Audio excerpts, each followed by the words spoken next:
Evangelho de João, capítulo 14. E na semana passada nós fomos até o versículo 17. Eu vou ler dos versos 18 até o 24. E os irmãos acompanhem comigo. Não vos deixarei órfãos, voltarei para vós outros. Ainda por um pouco e o mundo não me verá mais. Vós, porém, me vereis. Porque eu vivo, vós também vivereis. Naquele dia, vós conhecereis que eu estou em meu Pai, e vós em mim, e eu em vós. Aquele que tem os meus mandamentos e os guarda, esse é o que me ama. E aquele que me ama será amado por meu Pai, e eu também o amarei e me manifestarei a ele. Disse-lhe Judas, não o Iscariote: de onde procede, Senhor, que estás para manifestar-te a nós e não ao mundo? Respondeu Jesus: se alguém me ama, guardará a minha palavra, e o meu Pai o amará. E viremos para ele e faremos nele morada. Quem não me ama, não guarda as minhas palavras. E a palavra que estáis ouvindo não é minha, mas do Pai que me enviou. Oremos pedindo para que o Senhor nos instrua e para que haja temor no nosso coração, em cada um de nós, desde crianças, adolescentes, adultos, para que ouçamos a palavra do Senhor com reverência, sabendo que é o Pai Criador que fala conosco. Oremos. Dando andamento na exposição dessa passagem que nós iniciamos a semana anterior, eu disse que a promessa que Jesus faz aqui é a promessa mais sublime que o homem pode ter acesso. A promessa mais incrível que você pode receber não é aquele pedido de casamento. A promessa mais sublime que você pode receber não é o cumprimento da promessa do seu candidato especial, do seu candidato favorito para as eleições. A promessa mais sublime que você pode receber não é a promessa da cura física, não é a promessa da prosperidade, não é a promessa de que você deve ser cabeça e não cauda, deve estar por cima e não por baixo. Essa não é a promessa mais sublime das Escrituras para você. A promessa mais sublime das Escrituras para você é essa aqui. Jesus Cristo, através desse texto que nós temos visto, promete o seu Espírito Santo. Através do Espírito Santo, Ele promete que nós teremos Deus habitando dentro de nós. Eu não sei se você treme diante de uma afirmação como essa. Ter o Criador da existência, aquele que não precisa de matéria-prima para fazer as coisas, para criar as coisas, ter esse ser infinito, pessoal, glorioso, habitando dentro de você. Eu não sei se isso te impacta de alguma forma. Se não te impacta, isso é um sério indício de algumas verdades que nós vamos ver nessa noite. E uma coisa que a gente viu aqui na semana passada, nos versos 16 e 17, apresenta então a promessa do Espírito. O Espírito Santo é prometido. E outra coisa que ficou para essa semana, por isso eu falei, não percam as cenas do próximo capítulo, é que essa promessa não é para todos. Essa promessa não é para todo o mundo. Nós vamos ver com esses versos, com essa fala de Cristo, que essa promessa é para os discípulos. É para a igreja. A igreja é a comunhão dos discípulos, a união dos discípulos de Cristo. A promessa de ter o Espírito Santo habitando dentro do crente é para o crente. É isso que nós vamos ver aqui. Então, o primeiro ponto que eu quero já iniciar direto no texto com os irmãos, para nós ganharmos tempo e exposição, é que a promessa do Espírito Santo, a promessa de Deus habitando dentro do homem, é para os discípulos, não é para todo mundo. Verso 18, olha aí. Não vos deixarei órfãos, voltarei para vocês. É interessante, gente, essa afirmação aqui de Cristo, porque Na nossa sociedade, isso ao longo da história humana sempre foi comum. Mas hoje, mais do que antes, é muito comum nós vermos pessoas sendo formadas sem pais, formadas órfãos. Há um tempo atrás, na história da humanidade, filhos eram criados sem pais e eram órfãos de pais mortos, né? Principalmente na sociedade americana e europeia pós-guerra, em que as mulheres viram seus esposos indo para a guerra, mas não voltando, criaram seus filhos sozinhos. Mas hoje, no nosso contexto, a orfandade que existe, ela é diferente. Hoje é muito comum nós vermos filhos órfãos de pais vivos. É muito comum nós vermos filhos em que não tem o seu pai vivo, mas não tem o seu pai presente. Filhos que perdem o seu pai para o trabalho. Filhos que perdem o seu pai para uma aventura da vida, porque por amor a essa aventura, sendo maior do que o amor pelo próprio filho, simplesmente vai embora. Quando não é o pai, a mãe, mas em todo caso, é muito comum nós vermos filhos órfãos de pais vivos.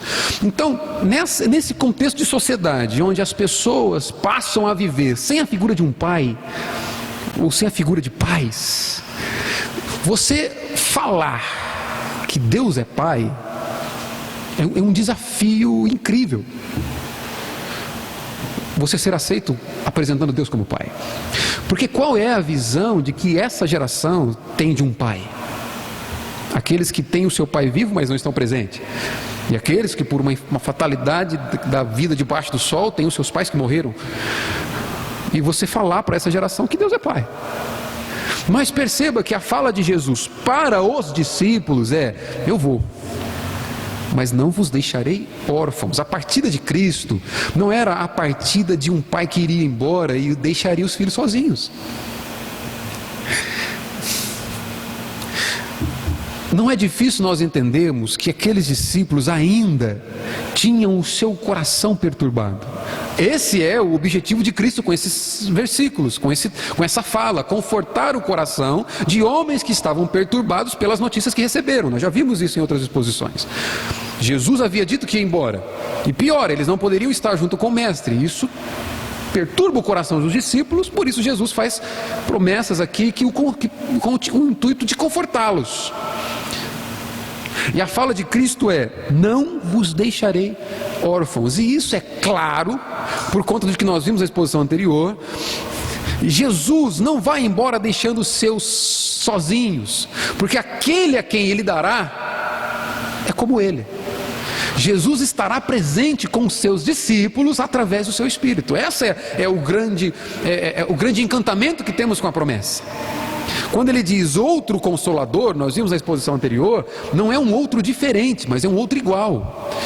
Jesus conforta seus discípulos dizendo: olha, vocês não ficarão sozinhos, eu estarei com vocês através do Espírito. Mas essa promessa, e o que faz dela encantadora para aquele que ouve, e não apenas para aquele que ouve, mas para aquele que usufrui essa promessa, é que essa promessa não é para todos. A promessa de ter Deus habitando dentro do indivíduo não é para todo mundo indiscriminadamente. Jesus diz: voltarei para vocês.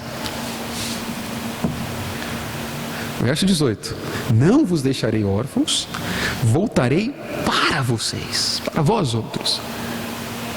Ele está falando com os seus discípulos, e no capítulo 17 a gente vai ver que a oração que Cristo faz, ele vai dizer: não rogo pelo mundo, eu não intercedo, eu não oro pelo mundo, eu oro por esses que o Senhor me deu. Eu oro por aqueles que são meus, e não apenas por esses, mas por todos aqueles que serão meus através do testemunho deles. A oração de Cristo não é pelo mundo. E isso faz essa promessa, irmão, ser diante dos nossos olhos algo que nos leva ao encantamento. Você olhar para a sua vida e entender: não havia nada de especial em você que fizesse de mim e de você alvos dessa promessa. Jesus não espera que nós cumpramos com alguns requisitos para nos prometer o seu Espírito. Eles simplesmente demonstram amor incondicional por aqueles aos quais Ele promete o seu Espírito. Não vos deixarei. Jesus está mostrando para seus discípulos que eles jamais experimentariam de desamparo. Eu não sei qual é o relacionamento que você teve com seu pai. Eu não sei qual é a experiência de vida que você tem com seus pais, né? Mas uma coisa eu sei: se você foi alvo dessa promessa, você pode se encantar com a vida, você pode se encantar com aquele que prometeu, porque você jamais experimentará de desamparo na sua vida. Porque um pai muito mais sublime que o seu pai da terra prometeu habitar dentro de você para todo sempre. Não vos deixarei órfãos. Então essa promessa é para os discípulos, é para a igreja, não é para todo mundo. É por isso que os discípulos são capazes de ver e o mundo não. Olha o verso 19: ainda por um pouco e o mundo não me verá. Jesus faz questão que você entenda isso, que ainda que você tenha pais, que nós tenhamos pais que falham, mas que em Deus, o plano de revelação das Escrituras é nos mostrar um pai que não falha. Em Mateus capítulo 6, quando Jesus vai nos dar um padrão de oração, um modelo de oração, Ele vai dizer para você o seguinte: olha, quando você for orar, você vai chegar diante do Senhor e dizer: Pai nosso que está no céu. De lá, e pelo fato de estar no céu, isso não o faz distante. Por conta dessa promessa, por conta desse Espírito, o Pai do céu é possível ser provado intimamente. E Jesus está dizendo: olha, quando você se relacionar com seu Pai, tenha com Deus, tenha como um Pai. O crente não ora a Deus. Deixa eu explicar, não é heresia. O crente busca o Pai. O cristão busca ao Pai. E perceba, quando Cristo vai dizer esse padrão de oração, Ele vai nos mostrar o seguinte: olha, você vai chegar para o Pai e dizer: o pão nosso de cada dia dá-nos hoje. Por que Ele não diz assim, já que Deus é poderoso, o pão nosso de cada dia nos dê para o mês inteiro, para que eu tenha suprimento o mês inteiro, e aí fica mais tranquilo?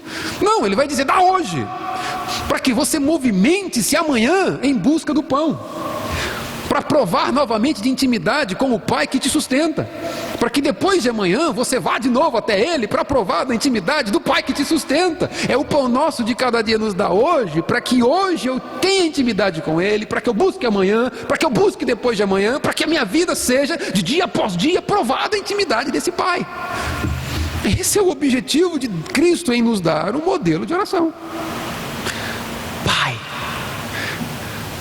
ainda que o seu pai ou mãe da terra falhou contigo, as Escrituras te apresentam um Pai infalível. E é por isso, pelo fato da promessa ser para os discípulos, é que eles são capazes de vir. Agora sim, verso 19, olha aí: ainda por um pouco e o mundo não me verá mais, vós porém me vereis. O que é isso? Ainda por um pouco. Não, Jesus não tem vários dias aqui agora. Aproximadamente 10, 12 horas no máximo antes da cruz. Quinta-feira à noite, dentro de 10 horas ele estaria morto na cruz. E a única oportunidade que o mundo teve para ver Jesus foi enquanto ele esteve na terra. Por isso ele vai dizer aqui: o mundo não me verá mais. A promessa para os discípulos do Espírito é para os discípulos, porque fica evidente, porque é só o discípulo capaz de ver Jesus. O mundo não vê. Por isso a promessa não é para eles. O Espírito nos faz ser habilitados para ver Jesus. Essa é a ideia. E somente os discípulos o verão. Tirando aqueles 33 anos que Cristo caminhou sobre a terra, o mundo não terá oportunidade de vê-lo até que ele se manifeste aquele dia em que toda língua confessará, todo joelho se dobrará diante dele. Desse dia da ascensão de Cristo para o céu até o seu retorno, apenas os discípulos são capazes de vê-lo. Perceba onde nós entramos aqui. fisicamente os seus discípulos também teriam o mesmo tempo que o mundo teve para ver Jesus, as próximas 10 horas. Mas por que ele diz, os discípulos me verão? Por que ele diz, olha, o mundo me vê, tem algumas horas, vocês não, vocês ainda me verão? Porque, irmãos, essa promessa do Espírito Santo é que elimina a cegueira que nos impede de contemplarmos a beleza de Cristo. Por isso que ele diz, porém, vós porém me vereis, final do verso 19, final da primeira parte aqui do verso 19, vocês me verão. A cegueira com a qual o mundo vive não afeta os discípulos, ou ela foi retirada dos discípulos. A cegueira que impede o mundo de contemplar a beleza do Filho de Deus, a cegueira que impede o mundo de se encantar com a beleza de Cristo, a morte espiritual, e nós já entramos na sequência do texto, que impede os discípulos de provarem de Jesus, que impede o mundo de provar de Jesus, essa morte ela é anulada nos discípulos, essa cegueira ela é retirada dos discípulos, essa surdez, para que ouçamos e a palavra de Cristo faça sentido para nós, ela é retirada da igreja. Por isso que com os discípulos é diferente, com a igreja é diferente. Por isso, irmãos, que não importa o quanto você se esforce para convencer o ímpio, não importa o quanto você se esforce para converter um pecador distante dos caminhos do Senhor, se não for por essa promessa, se não for por esse Espírito habitando dentro do pecador, jamais teremos êxito. Isso me faz pensar aqui, para te levar ao louvor e exaltação do Senhor, que se você está aqui, se a palavra de Cristo faz sentido para você, você pode louvá-lo, porque você foi alvo dessa promessa. Porque o mundo não enxerga. Para o mundo é loucura a palavra de Cristo. É isso que nós vemos aqui. Ainda por um pouco, e o mundo não me verá mais. Vós, porém, me vereis. Isso aqui é uma coisa interessante para a gente pensar, porque é o seguinte, é importante a gente buscar o maior conteúdo bíblico possível para nós, para que a gente entenda o que a Bíblia ensina. Esse mesmo João, que escreve esse texto aqui, em João capítulo 3, verso 16, ele vai dizer o seguinte: Deus amou o mundo de tal maneira que deu o seu Filho, para todo aquele que nele crê, não pereça, mas tenha vida eterna. E como que agora você vem dizer que a promessa do Espírito não é para todo mundo? João não disse que Deus amou o mundo? Agora vamos pensar o seguinte, olha, será que aquele mundo em João 3,16 representa cada ser humano que já pisou, que pisa ou ainda pisará sobre a face da terra? Será que esse amor de Deus está entregue e disponível a todos os seres humanos indiscriminadamente, de forma igual? Será que é isso? Se assim fosse, por que aqui ele está dizendo que a promessa do Espírito é para os discípulos? É para a igreja. A promessa do Espírito é para a igreja. A palavra mundo no Evangelho de João, ela tem essa capacidade de nos mexer, de nos tocar e de nos fazer buscar conhecimento amplo das Escrituras. Te faz, você vai ver logo um exemplo mais à frente aqui, que você não se contente com textos isolados e sem contextos, sabe? Aquela leitura, vou ler a Bíblia hoje, ver o que Deus vai falar comigo. E Judas enforcou-se. Não, isso aqui ele não falou comigo. Agora, não, isso não é estudo bíblico. Isso é fazer das Escrituras aquele livrinho de sabedoria, sabe? Aquele biscoito da sorte. Não, isso não é Escritura, isso é superstição. Isso não serve para te conduzir nos caminhos de Deus. Pelo menos não é o que Cristo ensina. ele requer conhecimento amplo da sua palavra e pleno.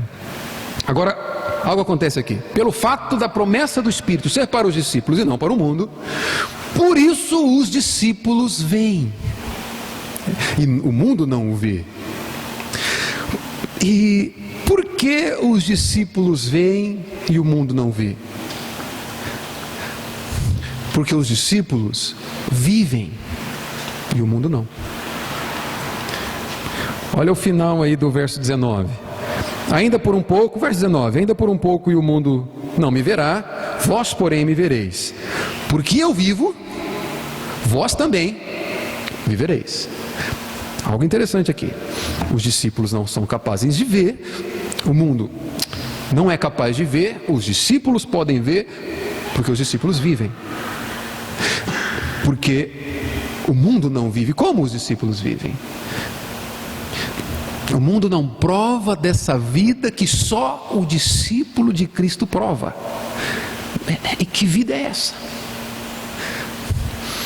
Perceba que Jesus, ele usa, João, falando da fala de Cristo, usa o verbo viver aqui de duas formas. Quando fala para Jesus, ele diz, eu vivo. Certo? Quando ele fala para os discípulos, Jesus diz assim, porque eu vivo, vocês também viverão. Mas vamos pensar um pouquinho. Jesus não está falando com pessoas vivas? Por que Jesus está dizendo, olha, assim como eu vivo, porque eu vivo, vocês vão viver? Isso já nos põe para pensar que a vida que aqueles homens viveram até agora é diferente dessa vida que Jesus está falando aqui. Essa vida que só o discípulo tem. Essa vida que faz com que o discípulo veja. Por isso que ele diz, olha, o mundo não mais me verá, vocês me verão, porque eu vivo, vocês viverão. A vida com a qual Jesus está dizendo aqui que os discípulos têm, o mundo não pode ter. Essa vida o mundo não prova, não experimenta. Por quê? A forma como foi escrita essa frase, ela poderia ser invertida e ter o mesmo sentido. Está escrito assim, porque eu vivo, vós também vivereis. Mas isso poderia ser dito assim, olha, vocês viverão, porque eu vivo. Jesus está apresentando aqui dois tipos de vida. O Evangelho de João tem esse paralelo dos dois tipos de vida. Jesus está falando de uma vida que vai além daquele momento em que o seu coração para de bater. No momento em que essa vida acaba, essa a qual ele está dizendo, continua. No momento em que essa vida, em que o teu coração para de bater, termina, só os discípulos provarão da continuidade dessa vida. Quando Deus olha para a terra, ele vê apenas dois grupos de pessoas: os que vivem e os que morrem. Ou os que estão vivos, com essa vida a qual só os discípulos têm, e aqueles que ainda não estão, aqueles que ainda não nasceram dessa vida. Quando nós olhamos para as Escrituras, e um texto como esse aqui nos leva a pensar, o homem, irmão, pode provar de toda a sua existência na terra sem experimentar dessa vida a qual Jesus está dizendo aqui. A vida que só tem aquele em quem ele habita. Por isso ele está dizendo o seguinte: vocês viverão porque eu vivo. Eu vivo, eu eternamente vivo, nesse exato momento eu vivo, e vocês viverão também. E essa promessa de vida está ligada diretamente à promessa do Espírito. Esse é o contexto. Todo aquele em quem o Espírito Santo habitar, somente esses provarão dessa verdadeira vida. Sem a promessa do Espírito, sem a habitação do Espírito, o indivíduo jamais provará dessa vida a qual Jesus promete. Por isso que somente o discípulo vê, por isso que somente o discípulo ouve a Cristo, por isso que somente o discípulo consegue olhar para as páginas desse livro e se encantar com a beleza de Cristo, porque somente eles vivem.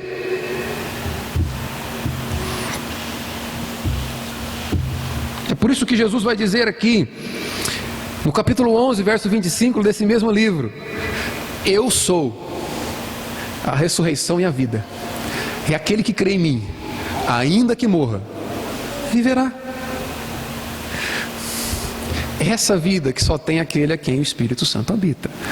Só os discípulos veem, porque só os discípulos vivem a vida que só é possível com a habitação do Espírito Santo. Deixa eu te dar um exemplo, uma ilustração para talvez te ajudar a entender. Aconteceu algo com todos aqui nesse domingo, isso que eu vou ilustrar. Quando você estava se preparando para vir à igreja, você foi lá no seu guarda-roupa, abriu a porta do guarda-roupa e tinha várias blusas. Por acaso, quando você abre a porta do guarda-roupa, a blusa que você está usando agora, ela joga os braços para você como um bebê, dizendo: me escolha, me vista, entre dentro de mim, para que eu quero ir contigo. Foi isso que aconteceu? Ou quando você abre o seu guarda-roupa, você tem lá suas blusas inertes, imóveis, inanimadas. Isso pelo menos é o natural das coisas, né? Eu acho que foi isso que aconteceu contigo. É isso que ilustra a habitação do Espírito dentro do crente. Você e eu éramos como peças em um guarda-roupa, em que quando ele foi aberto, nenhum de nós clamou ao Senhor para que Ele nos vestisse, mas fomos escolhidos por Ele. E certamente você não veio com todos o seu guarda-roupa. Pelo friozinho que está fazendo, o máximo aqui que você deve estar usando são 3 blusas. A blusa com a qual você veio, aí sim, quando você entra dentro dela, agora ela se move. Você move os seus braços e ela se move. Você anda e ela anda. Onde você está, ela está. Assim é o crente que passa a viver quando o Espírito Santo habita. Antes da porta da nossa vida ter sido aberta por Ele, antes de termos sido eleitos por Ele, antes de termos sido habitados por Ele, estávamos mortos, sem vida, completamente rendidos e incapazes de nos mover no mundo espiritual, completamente rendidos e incapazes de enxergar a Deus, de ouvir a Deus, de nos movimentar para Deus. Se hoje você se movimenta para Deus, é porque o Filho ama o Pai e o Filho deseja adorar o Pai, por isso você vai. Se hoje você adora a Deus, é porque o Filho que habita em você adora a Deus e por isso te movimenta para a adoração. Antes da eleição de Cristo, você estava morto. Por isso que no verso 20 ele diz assim: naquele dia, vós conhecereis que eu estou em meu Pai, e vós em mim, e eu em vós. Vocês conhecerão que eu estou em vocês. Por isso que os discípulos veem, porque a promessa do Espírito é para eles. É para eles, é para os discípulos do Senhor. A promessa então, o alvo do Espírito é para o discípulo e não para o mundo. Então primeiro, porque o discípulo vê, o mundo não. O discípulo vive, o mundo não. Essa vida de temor a Deus, de busca a Deus, em que a palavra faz sentido, em que o homem deseja a Deus, o discípulo vive, o mundo não. A promessa, o alvo do Espírito é o discípulo e não o mundo, porque o amor por Cristo é demonstrado pelos discípulos, não pelo mundo. Verso 21, acompanha aí. Aquele que tem os meus mandamentos e os guarda, esse é o que me ama. Perceba, essa palavra podia ser dita assim. João usa uma descrição que determina claramente quem é. Ele aponta para quem é, dizendo: o que tem os mandamentos de Cristo, Ter no sentido de possuí-lo intimamente, de ter para Ele, e não apenas ter a nível de conhecer, não apenas ter a nível de fazer parte do seu entendimento moral, intelectual, mas é ter esses mandamentos e os guardar. Aquele que tem e guarda, esse é o que me ama. Jesus dá um crachá para aquele que o ama. Olha, você quer conhecer quem me ama? A evidência daquele que me ama é que a minha voz faz sentido para ele. Os meus mandamentos fazem todo sentido para ele. Ele deseja, ele tem os meus mandamentos como algo norteador de suas vidas. Esse é aquele que me ama. Tem os meus mandamentos e os guarda. Esse guardar aqui, a palavra grega pode ser traduzida literalmente por manter os olhos em cima. Então é aquele que tem os mandamentos de Cristo, mas mantém os olhos nele. Irmãos, interessante, uma aplicação aqui.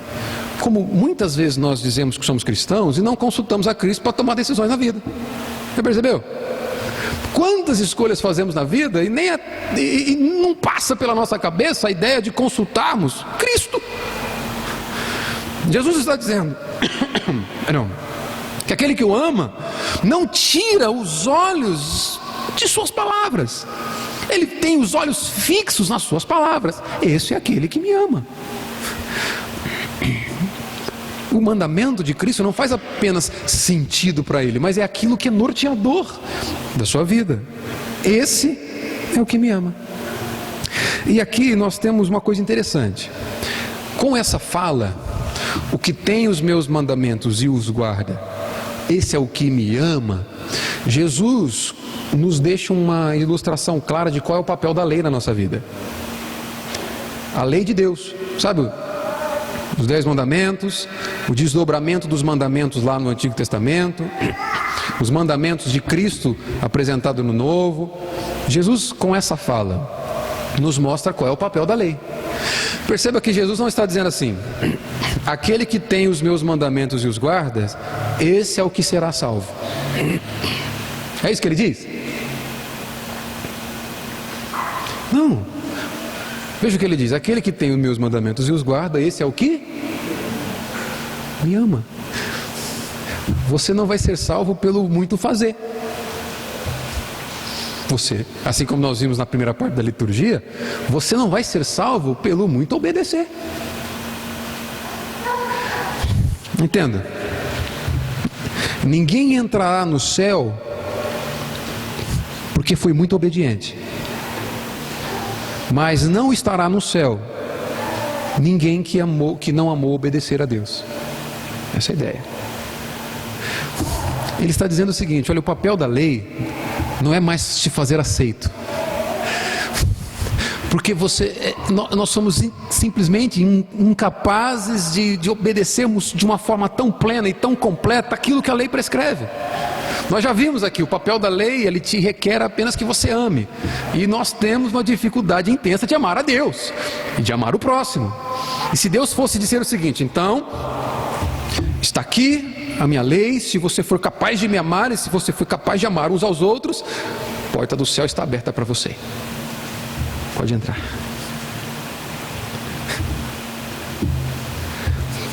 Penso que o Senhor não teria-nos na sua presença. Por isso que Jesus nos diz o seguinte: olha, o mandamento é para demonstrar amor. Você foi aceito pelo Senhor, pelos méritos de Cristo, e agora você vai até Ele de mãos vazias, aceito pelas obras de Cristo, e diante dele você pergunta: Senhor, agora o que eu faço para demonstrar que eu te amo? O que eu faço, já que eu não posso merecer a salvação que o Senhor me concedeu? O que eu faço agora então para demonstrar? Qual que é o meu papel? Está aqui a lei, obedeça, e aí você vai demonstrar que me ama. A lei agora passa a ser um meio pelo qual nós evidenciamos o nosso amor pelo Senhor. E é por isso que a promessa do Espírito é para os discípulos, porque só os discípulos são capazes de buscar amar o Senhor. Ainda na sua imperfeição, somente os discípulos são capazes de desejar amar o Senhor.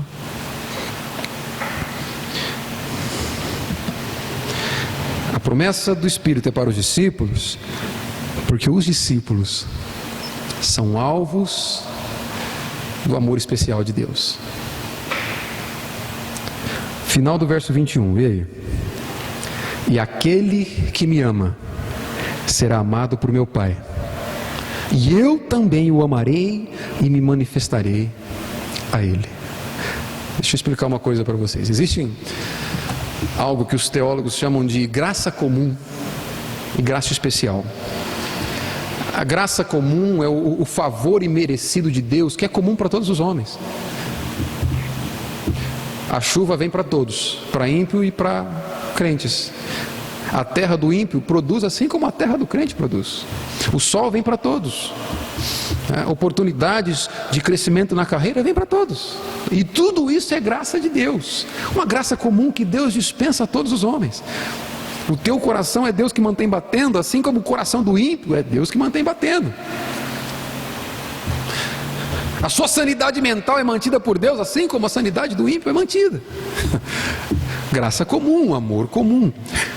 Mas aquilo que os teólogos chamam de graça especial é o favor imerecido de Deus, que só tem aqueles que serão salvos. Somente o povo de Deus, somente a igreja de Deus, somente os discípulos. Esses são alvos de um amor especial que não leva em conta a dureza do nosso coração, rompe com a barreira dura do nosso coração, converte os nossos corações e nos volta para Ele, por um amor incondicional, graça especial, que só tem aqueles que são alvos dessa promessa, do Espírito. Agora, mais uma vez, a importância, eu espero que depois dessa afirmação, nós valorizemos os estudos bíblicos. Nós valorizemos o conhecimento sistemático das Escrituras. Mais um problema que temos se nós lermos a Bíblia isoladamente sem estudá-la. Imagine vocês, nós vamos abrir esse junto, esse texto. Vou pregar para vocês agora. Irmãos, Deus vai falar através de mim. Olha lá. João capítulo 14, verso 21. Diz assim a palavra do Senhor: aquele que tem os meus mandamentos e os guarda, esse é o que me ama. Está vendo? Você precisa amar a Deus. E você faz isso somente obedecendo a Deus. E aquele que me ama será amado por meu Pai. Opa! Olha o que Jesus diz aqui.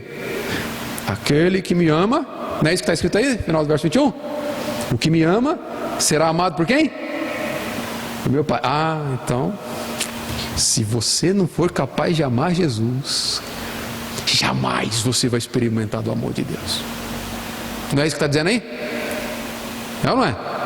Então primeiro você ama Jesus, depois Deus te ama. Esse é o problema de não conhecer a Bíblia inteira. Desconhecer o plano integral de revelação do Senhor contido nas Escrituras, desconhecer as doutrinas contidas nas Escrituras, faz com que nós pegamos um aspecto da verdade e transformamos em verdade completa, como faríamos com esse texto. Está vendo? Primeiro você tem que amá-lo, para depois ser amado. Só que, vamos olhar para o texto inteiro. O próprio contexto imediato aqui já nos explica. O verso 21 diz: aquele que tem os meus mandamentos e os guarda, esse é o que me ama. O que guarda, o que vive pelo mandamento. E essa partícula aqui é importante. E aquele que me ama será amado por meu Pai. Esse "e" aqui no original poderia ser traduzido da seguinte forma: além disso, ele vai adicionar algo aqui. Aquele que me ama será amado por meu Pai. O que Jesus quer nos levar a entender? Quem é aquele que ama o Pai? Ou quem é aquele que é alvo do amor do Pai? Vamos olhar de trás para frente. É aquele que ama Cristo. Amém? Quem é aquele que ama Cristo? Aquele que guarda os mandamentos. Quem é aquele que guarda os mandamentos? É por isso que essa promessa foi feita. É por isso que Jesus promete do seu Espírito Santo? Porque sem Ele, você e eu somos incapazes de amar o mandamento dele. Sem o Espírito Santo, nós não enxergamos a beleza de Cristo nas Escrituras. Foi isso que nós começamos a dizer na semana anterior. Por que Jesus promete o Espírito? Porque Jesus diz que eles precisam guardar o mandamento dele, porque se eles guardassem o mandamento dele, eles estariam mostrando que o ama. Mas, como Cristo sabe que os homens, por si só, por habitarem aquela natureza humana caída que nós vimos na primeira parte da liturgia, e que Paulo diz que faz com que sejamos incapacitados no nosso próprio esforço, por si só, nenhum homem é capaz de amar a Deus. Por si só, a parte do Espírito Santo, nenhum homem é capaz de se encantar com as Escrituras e desejar cumpri-las. Nenhum homem. O que é alvo do amor do Pai é porque ama a Jesus Cristo. Quem ama a Jesus Cristo é aquele que obedece os mandamentos. Quem obedece os mandamentos? Quem é que olha para as Escrituras e tem prazer em cumpri-la, em vivê-la para demonstrar amor pelo Senhor? Quem é esse? Jeremias capítulo 31. Deixa eu te ajudar a responder.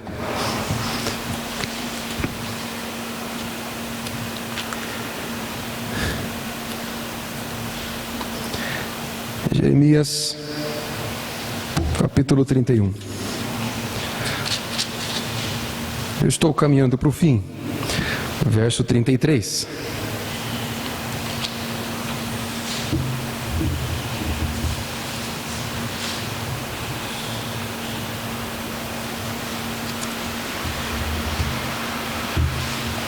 Estamos juntos? Jeremias. Estou construindo contigo o pensamento aqui. Vamos lá. Jesus diz: o Pai ama aquele que me ama. Quem me ama? O Pai ama quem? O homem, a mulher que ama Jesus. Quem é aquele que ama Jesus? Bom, o que ama Jesus é aquele que tem os mandamentos de Jesus e os guarda. Ora, quem é esse que tem os mandamentos de Jesus e os guarda? Verso 33 diz assim: porque esta é a aliança que firmarei com a casa de Israel. Quem vai firmar a aliança? Deus. Deus faz essa aliança. A aliança é um compromisso feito com alguém, por alguém. Se você é fiel nas suas alianças, imagina Deus. Ele está dizendo o seguinte: porque esta é a aliança que firmarei com a casa de Israel, a igreja, depois daqueles dias, diz o Senhor, na mente lhes imprimirei as minhas leis, também no coração as inscreverei. Eu serei o seu Deus e eles serão o meu povo. Quem vai colocar na mente a lei? Quem vai colocar no coração daquele que ama a lei de Deus? Quem fará isso? O próprio Deus. Capítulo 32, verso 40, um pouquinho para frente. Jeremias capítulo 32, verso 40. Diz assim: farei com eles, é Deus que fará, farei com eles aliança eterna. Mais uma vez, quanto tempo dura uma aliança que é eterna? Jamais se desfaz. Farei com ele aliança eterna, segundo a qual não deixarei de lhes fazer o bem, e porei o meu temor no seu coração, para que nunca se apartem de mim. Quem fará tudo isso? O Senhor. Então vamos pensar novamente. Deus ama aquele que ama Jesus. Quem ama Jesus é aquele que obedece os mandamentos de Jesus, que tem nos mandamentos de Jesus temor para cumprir. Esse é aquele que ama Jesus. Não é aquele que diz que ama, é aquele que teme a Cristo a ponto de ouvir a sua voz e obedecer. Mas quem é esse que teme a Cristo? Quem é esse que ama os mandamentos de Cristo?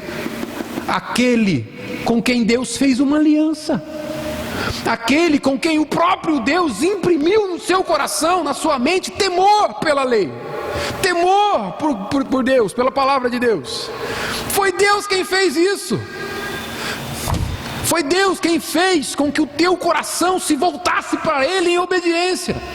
Foi Deus quem fez com que a palavra de Cristo fizesse sentido para você. Foi Deus quem te levou a demonstrar amor por Cristo através de obediência. Foi Ele, a nossa salvação, o nosso amor tem começo, meio e fim nele. 1 João capítulo 4, verso 19. Estou acabando. Quero contextualizar, te mostrar em vários textos bíblicos, para que você não fique com só. 1 João, capítulo 4, verso 19. Quem está comigo diz amém. Eu não sei vocês, mas quando eu vejo essas coisas nas escrituras, isso sacode meu espírito. 1 João, capítulo 4, verso 19. Vamos ler junto? Diz assim a palavra do Senhor: nós amamos. Estamos juntos? Nós amamos. Por que nós amamos? Por que nós amamos? Se hoje você está aqui e é capaz de amar a Jesus, e Jesus diz que aquele que tem os mandamentos e os guarda, esse é o que o ama. Logo, se você tem temor pelos mandamentos de Jesus, se você o ama, é porque você, primeiramente, foi alvo do amor dele. É porque ele te amou primeiro. Sua redenção tem começo nele e tem fim nele. Se você o ama, é porque até isso ele te deu capacidade de amar. Como que nós interpretamos esse texto de João então? Deus inicia esse relacionamento contigo. Por isso que foi necessária a promessa do Espírito. Quando ele diz: eu inscreverei no interior dele a minha lei, isso acontece com o Espírito Santo. O Espírito Santo é dado por Deus para os seus discípulos. Esses agora que habitam o Espírito Santo são habilitados a amar a Jesus Cristo. Faz sentido amar o Mestre, porque agora eles habitam o Espírito. Por isso que Jesus está dizendo: é para vocês que eu vou voltar, é para vocês que eu faço a promessa. Aqueles agora que habitam o Espírito Santo, faz sentido, eles amam a Cristo, e por amarem a Cristo, o Deus que começou o relacionamento depositou ainda mais amor sobre ele. Perceba, ele te faz ser capaz de amar a Cristo. Pelo fato de você amar a Cristo, ele te ama ainda mais. O amor que sentimos por ele vem dele.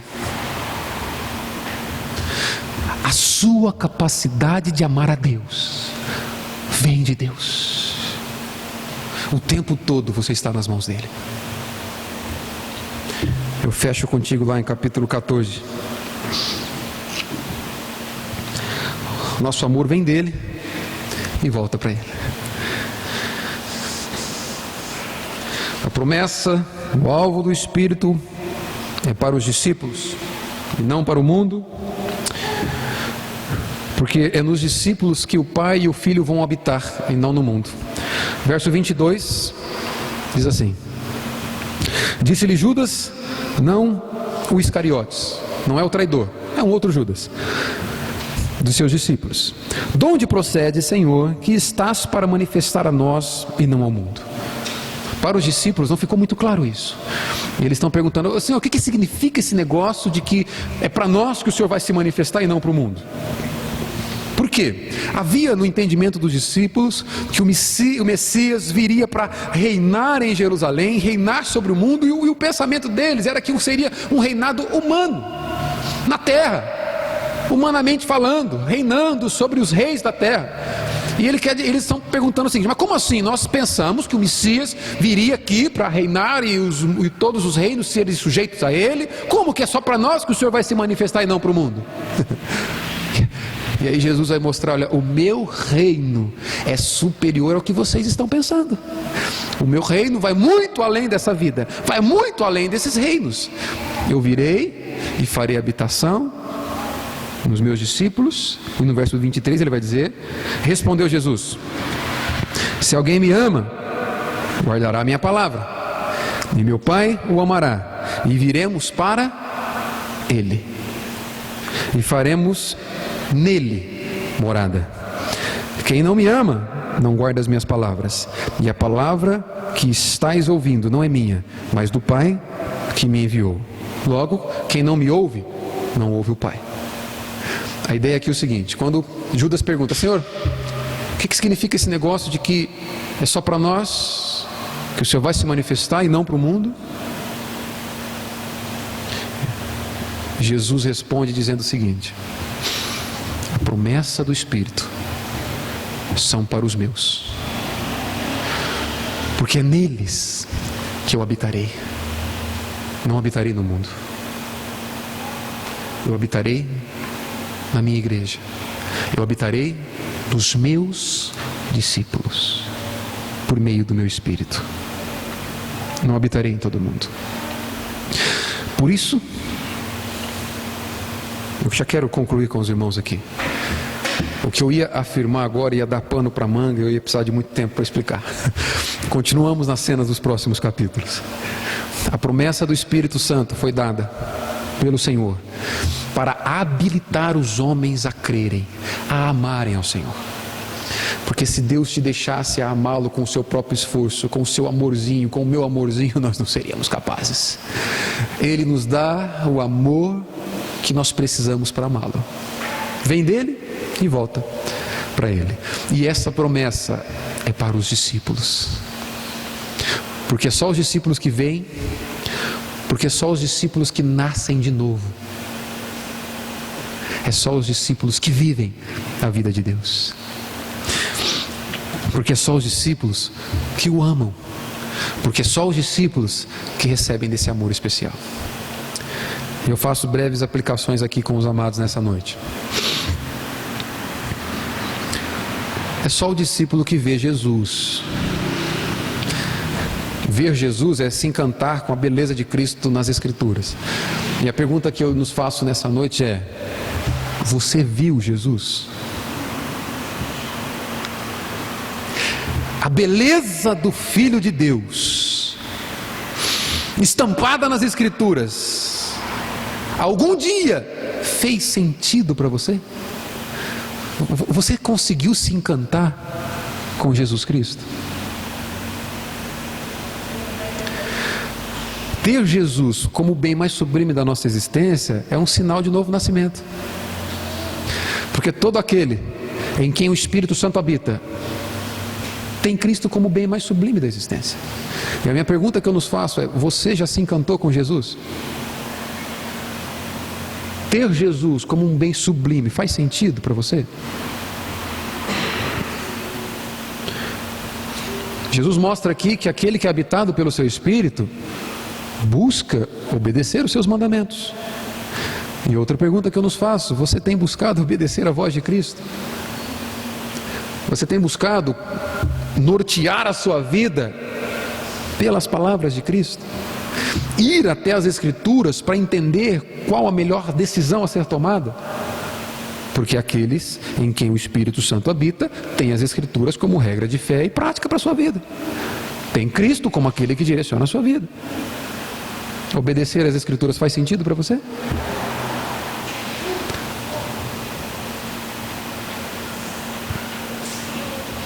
Ter prazer nas Escrituras revela quem é habitado pelo Espírito Santo.